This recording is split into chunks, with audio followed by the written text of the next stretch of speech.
top stories, Premier Abiy hails Ethiopia's development endeavors being proved resilient.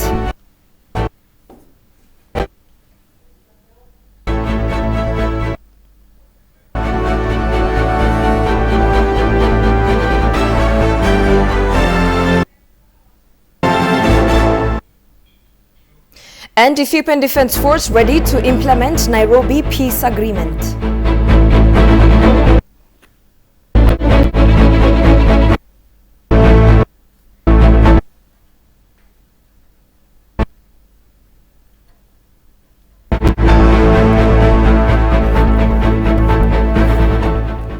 Hello and thank you for joining us. You're watching Addis News Hour with the news. I'm Tabitha John. Stay with us.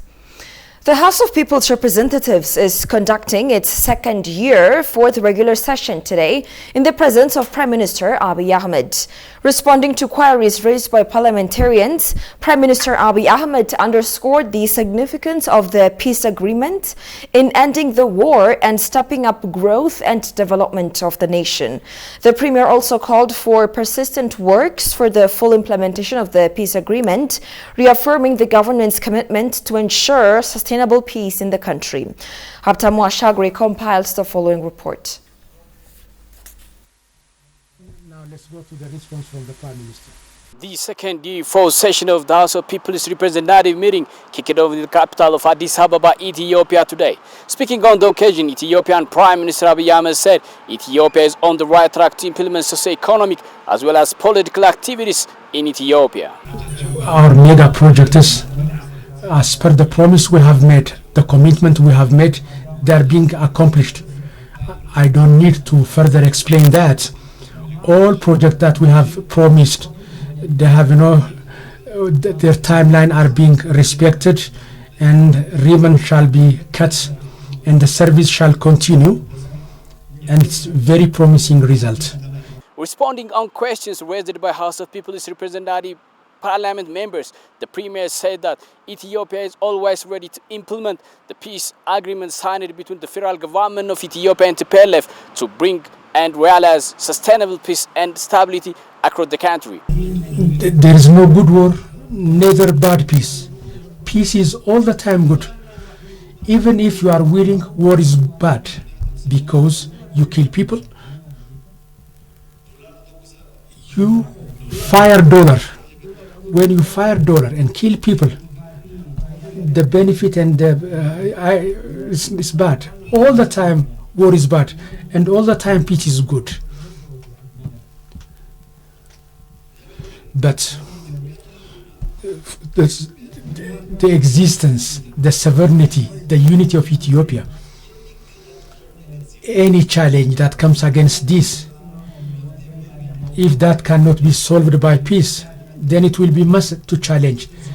It had been before, and it shall continue in the future when that affects our national interest. Prime Minister Abiy further called on all Ethiopians to support the inclusive national dialogue process underway to bring sustainable peace and national consciousness across the country. Though it is not sitting down and discussing, unless we listen to each other, talking and discussing each other is not use. One should listen to the other. We have to go back and see we fought and what benefit we have got, and if we are ready to win-win approach and solve the problem, we can solve it. It is with that spirit. After negotiation, usually due to lack of trust, by not implementing our promises, negotiation will be damaged. Humanitarian aid delivery, reconstruction and reinstatement activities are prioritized by the government to fully restore all services in affected areas and return internally displaced people in war-torn areas to their homes, the Premier noted. In his discussion with the parliamentarians, Premier Abiy Ahmed also indicated Ethiopia's economy has been able to emerge in a positive trajectory against all odds from internal and external factors. Ethiopian macroeconomic growth during the concluded Ethiopian fiscal year stands at 6.4%, with GDP of 126.7 billion US dollars, and is planned to increase by 7.5% this year. And this time, the international financial institutions are indicating that Ethiopia's economy stands the first in East Africa and the third among sub-Saharan Africa. Daniel Kazahun has more. Present, the data that has been made by the World Bank. That was, the wish of the Prosperity Party to be among the huge economies in Africa. The Ethiopian economy has become the first and the third giant economy in East and Sub-Saharan Africa, respectively. Prime Minister Abiy Ahmed said it while responding to questions raised by members of the parliament at the fourth regular session of the House of People's Representatives with regard to the status of the country's economy. The pressure created by that war, drought, corona, and problems caused by those problems, they have, affected us bigly. But when a person passes through challenge, through problems, that person becomes strong and overcome the problem. That Ethiopian economy was resilient, that can be not broken easily. Prime Minister Abiy reiterated that Ethiopia's economy has been resilient and continued registering growth amid various man-made and natural challenges, including war, Ukraine-Russia crisis, COVID-19, and drought. The Premier noted that the economic growth trajectory has impressed even global economists. And to continue the development, the growth trajectory, it is not only for Ethiopian economists, even for international, those who evaluate this, to the level that have been convinced the economy has passed resilience by overcoming the challenge it has faced. When we say it has overcome the challenge, in 2014 Ethiopian calendar, in the last budget part, 6.16 trillion. It has gone to that level. This means when this is converted to dollar, 126.7 billion US dollar. Furthermore, the country's per capita income has reached 1,212 USD, he added. With regard to giant construction of the country, he expressed optimism that all are being underway per the set plan. So the Honorable House, what I want to understand in general is, so the dam, Koisha Dam, the Grand Dam and the Koisha Dam, they are still working on. As you can see, the buildings are in the cities. You can see it easily here and there. So there's nothing that we have stopped that was existing previously.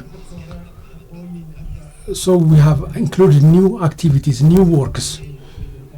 We can see this by government and by the private sector. When we further expand it, Ethiopia's aspiration is to make the country's economy amongst the giant African economies.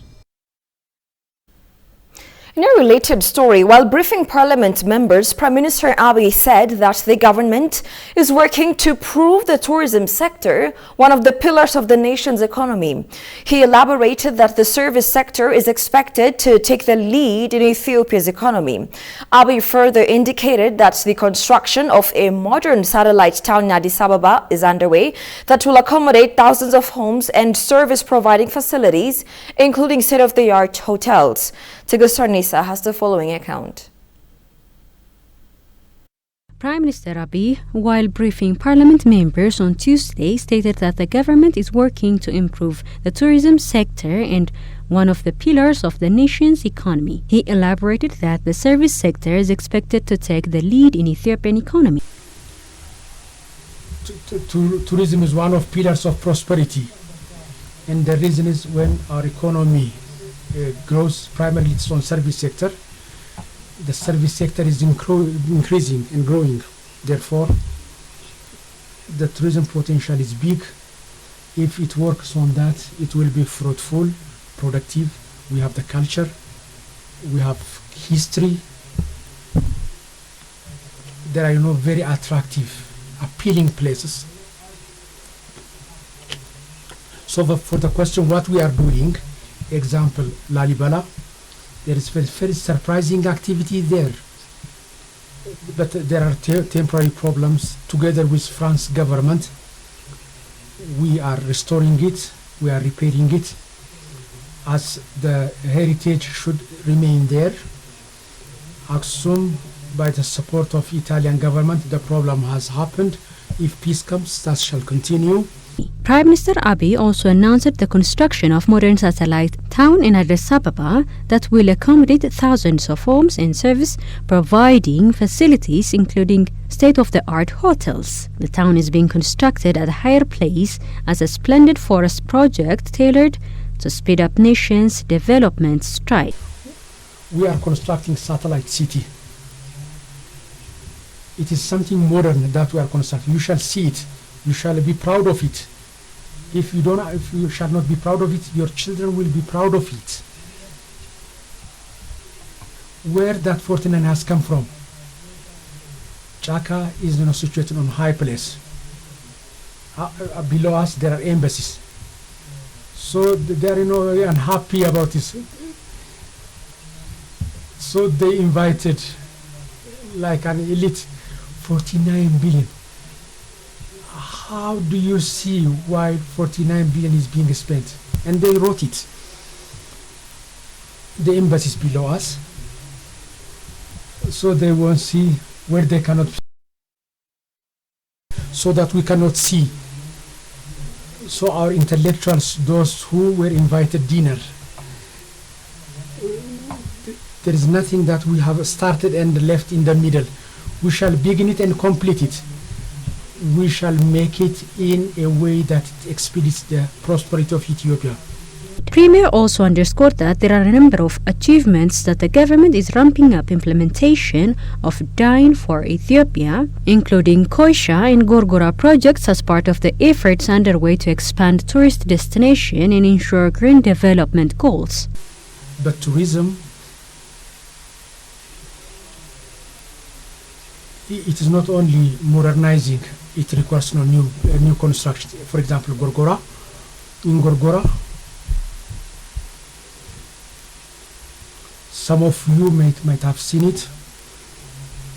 We have an opportunity to see it recently. As a project, it frightens you. Those of you who haven't seen, if you go there, if you close your eyes and your eyes are opened when you arrive there, you get surprised. You don't think you are in Ethiopia. It's not Gorgora alone.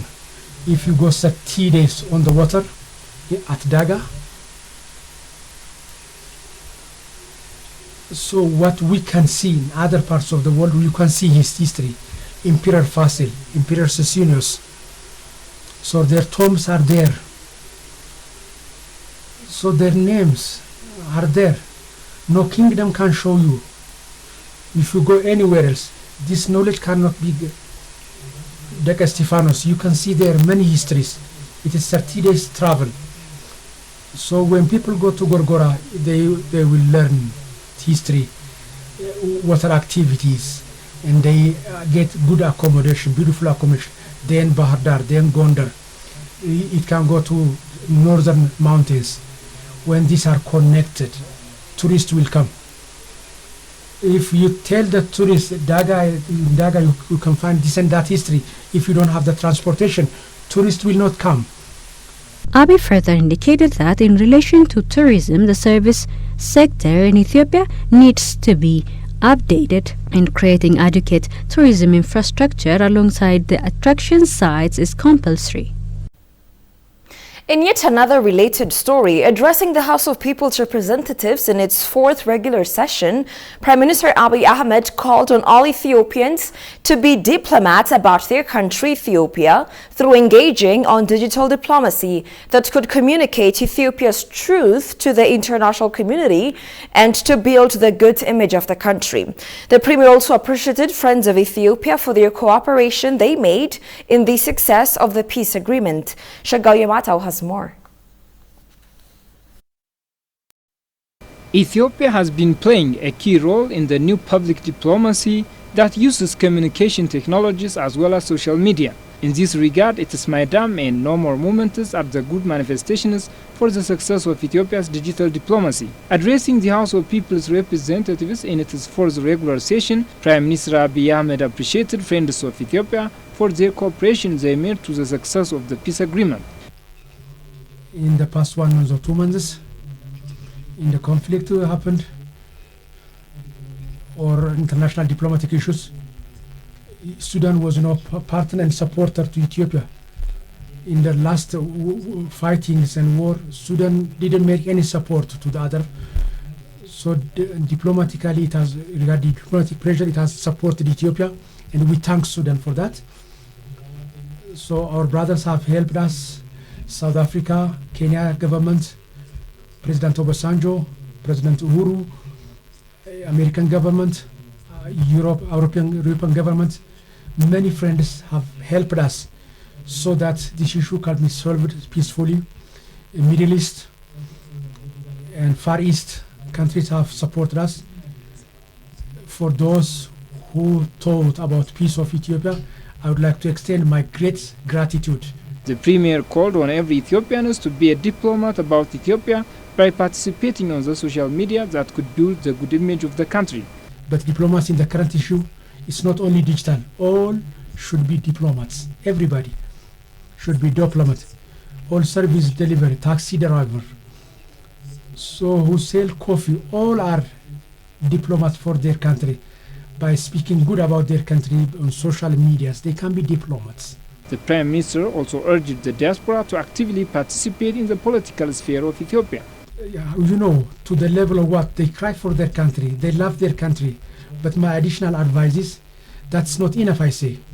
Where they are in the politics, they are in the country they should participate in politics. Ethiopian diplomats, senators, we have to see there, just like we see Somalis and we see in other African countries. Ethiopians should not only focus in Ethiopia, they should focus in the country they live. They are educated, they are citizens there, at least for their children. They should participate in the politics of their respective country they live. If we have 2 Ethiopian senators, what we can do, you can think about that. We should have that kind of move. I would like to give that kind of advice to them.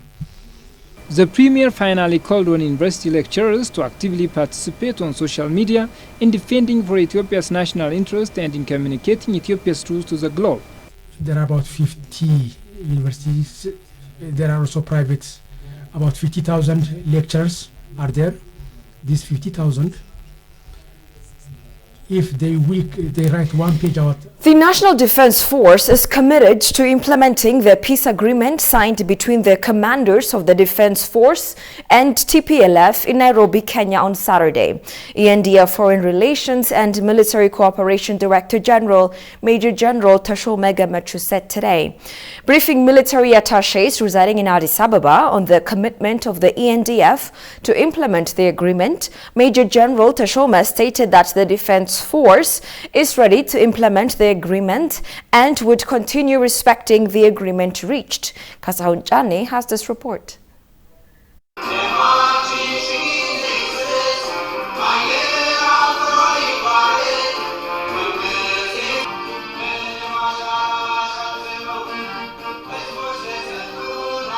The Ethiopian National Defense Force briefs various countries' military attaches residing in Addis Ababa regarding on a peace agreement signed between the federal government and TPLF. Pertaining the protection of civilians, no one compromised with it, as usual. But one thing we have to take into account is that the circumstance of Congo and Ethiopia is quite different. The issue of respecting this agreement and the declaration is very important from both sides, and everyone from both sides should be committed to respect it and do their part to secure by providing any support that should be provided from both sides. Briefing the attaché CNDF Foreign Relations and Military Cooperation Director, Major General Tashoma Gamacho, said that the agreement is key to restoring the peace and stability of Ethiopia. He also stated that the commitment of the Defense Force to implement the agreement would be respecting the agreement reached. Pertaining the monitoring and the verification team quantity, as you know, we are not the one who decided. Of course, it has been agreed that 10 members should come from different parts of nations.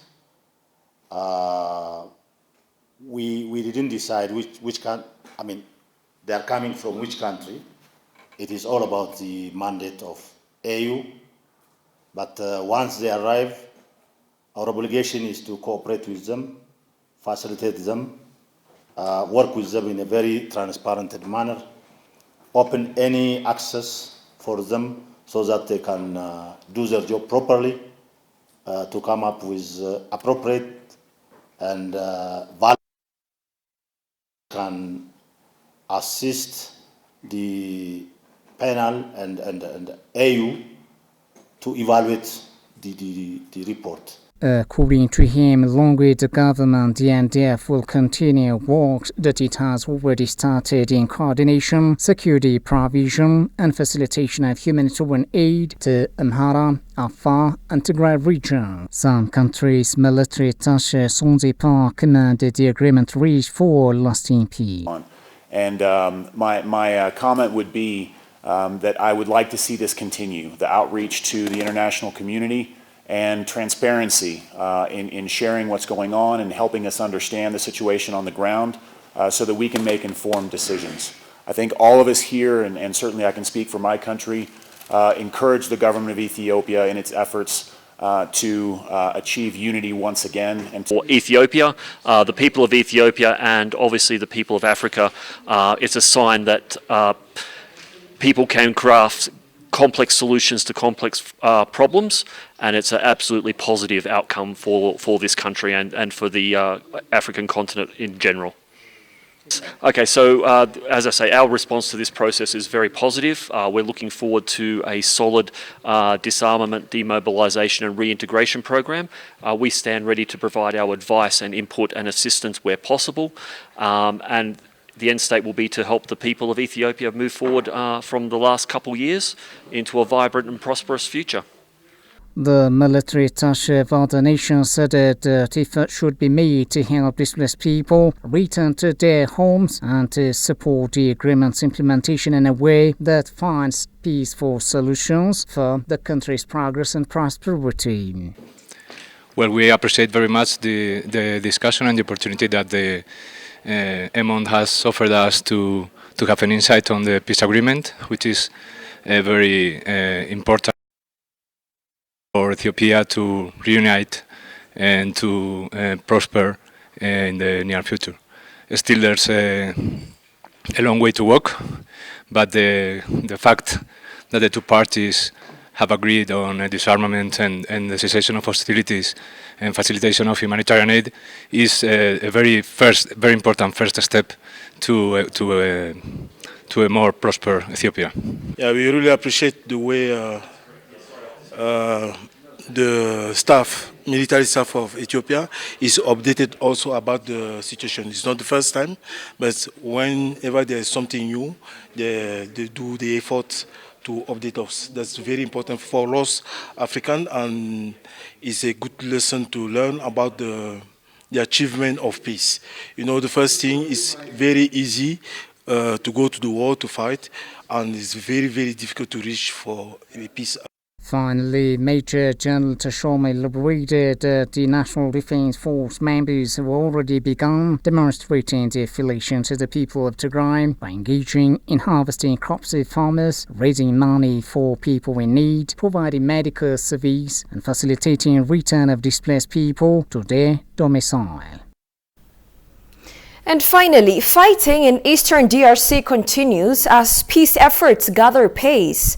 EAC mediator Uhuru Kenyatta appeals for dialogue ahead of peace talks set to take place on November 21st. Shagao Yamato has more from Africa News. Fighting in eastern DRC continued on Monday between government forces and the M23 rebels near the strategic city of Goma in North Kivu province. Former Kenyan president and ANC mediator Uhuru Kenyatta arrived in Kinshasa on Sunday and the appeals for dialogue. And the message that we have today is that all groups who currently bear arms should lay those arms down and choose the path of peace through dialogue, because there is nothing through the barrel of a gun. The Congolese government accuses Rwanda of supporting the rebels, an accusation rejected by Kigali. Silence the guns and join in a political process. That is to the local groups. To foreign-based groups, it is basically saying that the DRC is no longer the battleground for problems that are not from this country. Eastern DRC was the theater of two bloody regional wars in the 1990s, leaving scores of armed groups that remain active in the region.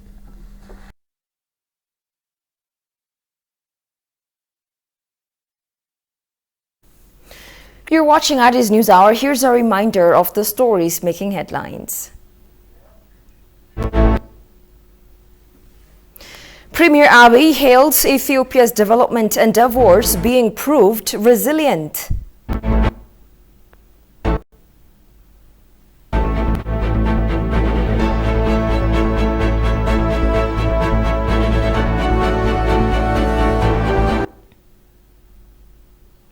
And Ethiopian Defense Force ready to implement Nairobi peace agreement.